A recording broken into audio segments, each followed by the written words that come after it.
어두운 침묵 속에서도 난 믿네. 능하신 내 주님 일하고 계심을 보이지 않아도 들리지 않아도 약속하신 대로 행하고 계시네. 하지만 그리 아니하셔도 믿네. 선하신 내 주님 나 사랑하심을. 새벽을 함께 하신 성도님들 사랑하고 축복합니다. 어제의 말씀 잘 기억하나요? 어제 새벽에 여리고에서 있던 그 사건, 엘리야를 찾아 떠나겠다고 했던 그 50명의 선지생도의 모습들, 엘리사가 그들을 방관한 것이 아니고요, 그들이 하고 싶은 대로 둔 것이다 라는 표현이 맞다고 그랬죠. 사람의 의지, 사람의 뜻, 사람의 생각으로 자꾸만 뭔가를 하다 보면 분명히 막힙니다. 하나님의 말씀을 가지고 중요한 건 나아가는 겁니다. 오늘도 하나님의 말씀으로 나아가는 시간이 되길 바라면서 오늘 말씀을 한번 잘 들어보시길 바랍니다. 엘리야가 하늘로 올라간 다음에 엘리사는 갑절의 은혜를 얻죠. 그 갑절의 은혜라는 것은 앞서 말씀드린 성령이 하시는 능력에 대한 갑절의 은혜, 이것을 현대인의 성경에서는 영적 능력이라고 표현을 했다고 했죠. 여리고로 다시 돌아온, 요단을 거쳐서 여리고로 다시 돌아온 엘리사에게 일어났던 일. 그런데 이 일 이후에 오늘 본문이 나오게 됩니다.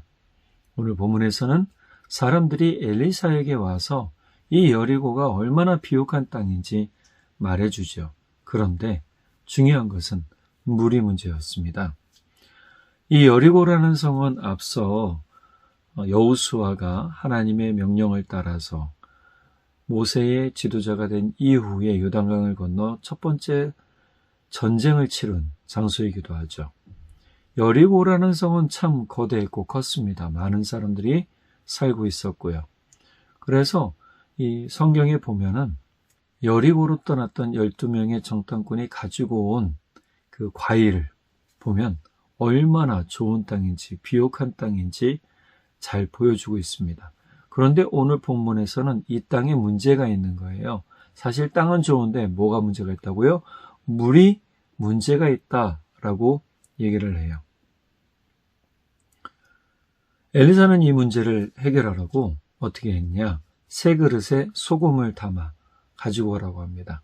그리고 물 근원으로 나아갑니다. 주목할 것은 그가 무엇을 더하거나 바꾸지 않았어요. 물을 다른 데서 길어오지도 않고 새우물을 팔아라고 말하지도 않았어요.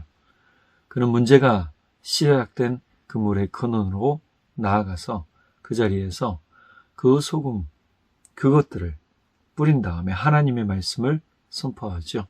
여호와의 말씀이 내가 이 물을 고쳤으니. 고쳤다라는 말은 라파, 히브리어로 라파라고 얘기를 합니다. 라파는 일시적인 봉합, 일시적인 치료가 아니고요, 지속적, 영구적인 회복을 가르치는 단어입니다. 이 말은요, 치료하는 여호와라는 출애굽기 15장 26절에 나오는 말씀과 동일한 거예요. 그러니까 라파, 여호와 라파, 그러면 치료하는 하나님이 되겠죠. 실제로 이스라엘이 홍해를 건넌 다음에 마라에 이르렀을 때도 이러한 역사가 있었습니다. 사람들이 갈증이 나고 힘들었을 때 오아시스를 만났잖아요. 오아시스를 만났는데 이 물이 썼습니다. 얼마나 썼는지 사람들이 마시지 못할 물이라는 표현을 썼어요. 쓴물. 그래서 우리가 보통 설교를 많이 들으면 설교에서 어떤 얘기 듣습니까? 쓴물이란 우리의 속사람의 죄 또는 우리 마음의 상한 영혼이라는 것이 되죠. 그래서 이 마라라는 물 이름이 쓴물이 됩니다. 자, 이곳에 나무 하나 던졌고 그러자 단물로 표현했지요. 모세가 하나님의 말씀을 따라서 했을 때 그 근원이 변해버렸습니다. 그 자리에서 하나님은 처음으로 자기 자신을 어떤 하나님으로 말하느냐? 치료하는 여호와, 치료하는 하나님이라고 말씀하세요. 여리고의 물 근원에 던져진 새 그릇과 소금, 마치 마라의 쓴물에 던져진 나무와 본질적으로 비슷한 메시지를 가지고 있습니다. 사람이 보기에 회복이 불가능해 보이죠? 이 쓴물 어떻게 바꾸겠습니까? 계속 새물을 댄다고 이 쓴물이 바뀔까요? 우리 보통 음식을 만들다 보면은 국이 좀 짜지면 뭘 많이 붓죠? 설탕을 붓죠. 그럼 달아져요. 그럼 또 뭘 해요? 소금을 또 많이 조금 친다고 치다가 또 짜지죠. 결국은 어떻게 해요? 뭘 더한다고 해서 되는 게 아니라는 것을 깨닫고 다시 만들기 시작하죠. 사실 여리고라는 성이 이렇게 풍성할 수 있었던 비결 중에 하나는 바로 이 오아시스 때문이었어요. 근데 앞서 말씀해 보면 여호수아 6장 26절에 이 여리고성을 일으켜 다시 세우겠다고 하는 자는 주님 앞에서 저주를 받을 것이다. 이미 이 여리고라는 땅에 대해서 하나님은 쓰지 못할 땅으로 간주하셨단 말이에요. 그래서 땅은 좋았지만 물이 문제가 된 것이었는데 이것을 엘리사가 하나님의 말씀으로 고쳐주세요. 하나님의 말씀이 그 자리에 던져질 때 영구적으로 고쳐진 것이죠. 새 그릇은 한 번도 쓰이지 않은 것이고 소금은 부패를 막고 보존하는 언약의 상징, 약속의 상징입니다. 그러니 이 소금 자체에 능력이 있다, 그릇 자체에 능력이 있다 말할 수가 아무것도 없는 거예요. 그냥 그릇은 그릇이고 소금은 소금이죠. 다만 하나님의 말씀에 순종하여 행동했을 때 이 근원이 어떻게 바뀌는가를 보여주고 있는 것입니다.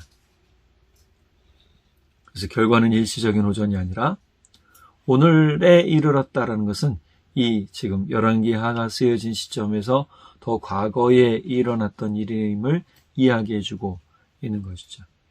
사실 우리 삶과 가정과 공동체에도 참 위치는 좋은데 물이 나쁜 경우가 좀 있습니다. 겉으로는 괜찮아 보이지만 그 안에는 오래 묵은 마음의 상처, 또 생각의 상처, 냉소들, 반복되는 죄의 패턴들이 흐르는 자리가 되겠죠. 자, 그런 것을 표면적으로 다듬는다고 이게 제자리로 돌아오거나 그것이 달라지지 않아요. 근본적으로 회복되지 않는다는 말입니다. 예수님이 너희는 세상의 소금이다 라고 말씀하신 것은요, 우리를 통해 바로 그 근원에 하나님의 말씀이 던져지게 하시는 겁니다.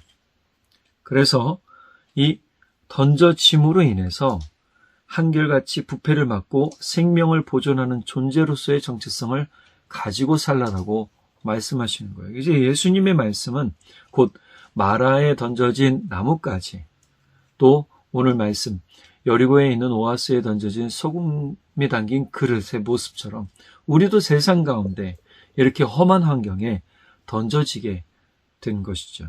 그런데 이럴 때 우리 안에 다가온 상처들을 어떻게 극복해내고 이겨낼 것인가? 그건 주님의 말씀, 오로지 하나님의 말씀, 예수 복음으로 우리가 설 때에 바뀌는 능력이 생기는 겁니다.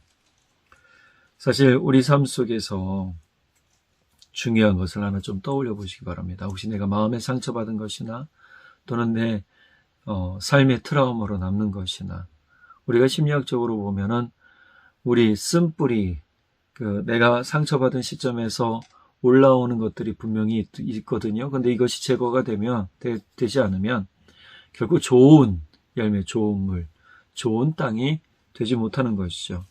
예수님께서 4가지 땅의 비유를 말씀하신 좋은 땅이 되는 것도 골라야 되는 수많은 노력들이 있어야 되고, 덤불도 치우고 나무도 정리하고 땅도 갈아서 어떻게 해요? 좋은 땅이 되게 하는 그 수고와 노력이 있어야 되는데 이거는 그냥 되지 않아요. 하나님의 말씀으로 갈아엎어지는 거예요. 그래서 기경되다라는 표현을 쓰죠. 사실 우리 가정, 우리 삶뿐만이 아니라 우리 가정, 또 우리 교회 안에서도 우리가 속한 세상의 공동체 또는 모임 안에서도 이러한 일은 사실 비일비재합니다.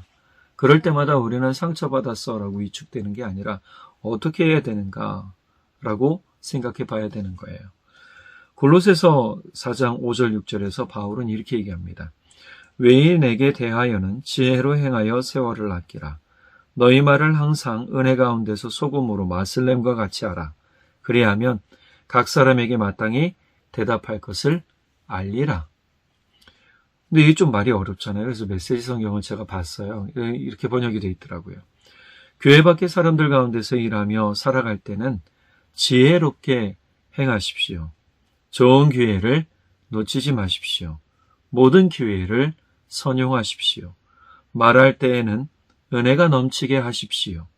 대화할 때에는 다른 사람을 깎아내리거나 제치는 것이 아니라 그들에게서 가장 좋은 점을 이끌어내는 것을 목표로 삼으십시오. 여러분, 우리 그리스도인들은 사실 지혜로워져야 됩니다. 비둘기처럼 순결하고 뱀처럼 지혜로운 말을 우리가 많이 듣는데 뱀이 나쁜 동물이라고 생각하잖아요. 뱀은 공격하기 위해 자기가 지혜로운 게 아니고요. 자기 몸을 숨기기 위해 지혜로워졌다라는 거예요. 그런데 이 숨김은 다른 사람에게 피해 주지 않는 겁니다. 오늘 우리 삶이 지혜로워져야 된다라고 말했을 때는 교회 안에서뿐만이 아니라 내 마음, 내 삶, 그리고 내가 속한 일터, 가정, 공동체 어디에서든지 중요한 건 내가 좋은 말을 함으로, 선한 말을 함으로 그들의 좋은 점을 이끌어내는 거예요. 긍정적인 영향력을 주고 긍정적인 마음을 주고 긍정적인 열매를 맺어가는 삶을 살 수 있도록 하라라고 권면하는 것이죠. 이렇게 할 수 있는 건 다른 거 아니에요. 내가 하는 게 아니고요. 내 안에 하나님의 말씀이 있을 때, 예수 복음이 있을 때 가능하다라는 것입니다. 우리 일상 언어 속에서도 은혜와 보존의 능력이 살아 움직일 수 있는 것, 하나님의 말씀이 우리 안에 있을 때 가능하다. 우리가 한번 좀 실천해 보기 바랍니다. 이번 한 주간 동안 또 우리 계속 삶을 살아가는데 우리 있는 자리에서 사람들에게 비난이나 또는 내가 두려워서 회피하는 것이 아니라 은혜로 채워진 말 한마디를 전해주는 진실함이 필요하다. 그러니 우리는 그 진실한 은혜의 말을 던지는 사람이 되어보자라는 것입니다. 이것이 곧 우리의 결단입니다. 소금 별거 아니지만 맛을 내기도 하고 부패해야 하는 것을 막기도 하고 또 변화의 가장 큰 주역이 되죠. 하나님 새 그릇, 빈 그릇, 우리에게 소금, 말씀을 넣어주셔서 세상 가운데 던지셨습니다. 하나님, 내가 세상 가운데 왜 던져줘야 됩니까? 나는 너무 힘들고 피곤합니다. 그런데 하나님 그렇게 말씀하지 않으세요. 예수님 그렇게 말씀하지 않으세요. 너희는 세상의 소금이니. 세상 가운데 우리가 던져진 이유가 있는 것이죠. 우리가 주님의 말씀을 가지고 세상 가운데 당당히 살아가고 은혜의 말을 전하며 진짜 힘들고 지치고 낙심하고 위로가 필요한 이들에게 은혜의 말을 던져주므로 그들이 살아나고 그들이 하나님의 자녀로 돌아오는 놀라운 은혜가 있기를 간절히 소망합니다. 기도하겠습니다. 사랑의 하나님 아버지, 우리가 지난 삶을 되돌아봅니다. 혹여나 우리의 삶이나 우리의 생각이나 우리의 말에서 은혜가 아닌 말을 한 적이 있었습니까? 용서해 주십시오. 저주하거나 비난하거나 힐난하거나 비판에만 몰입하여 사람들에게 상처 주는 것을 당연히 여기진 않았는지 주님 회개합니다. 우리가 주님의 은혜의 말씀을 받은 사람들로서 은혜의 말을 전하며 우리가 세상 가운데 있게 된 주님의 명령을 따라 소금의 역할을 잘 감당하여 세상에 빛과 소금으로서의 역할을 삶을 감당할 수 있도록 성령 하나님 도우시고 지혜 주십시오. 오늘 하루도 우리 성도님들 이른 새벽부터 늦은 저녁까지 땀을 흘리며 수고하고 애씁니다. 주님께서 꼭 도와주셔야 되겠습니다. 보호해 주시길 원합니다. 안전하게 해주시고 그 발걸음, 그 손, 그 모든 생각과 마음을 주장해 주시길 간절히 원합니다.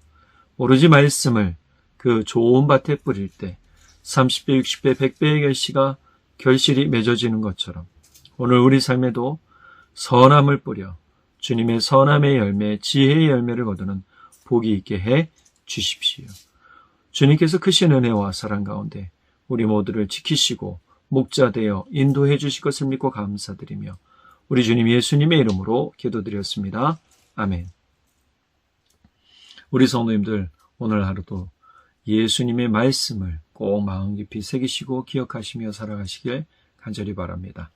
사랑하고 축복합니다. 내일 또 뵙도록 하겠습니다. 믿음의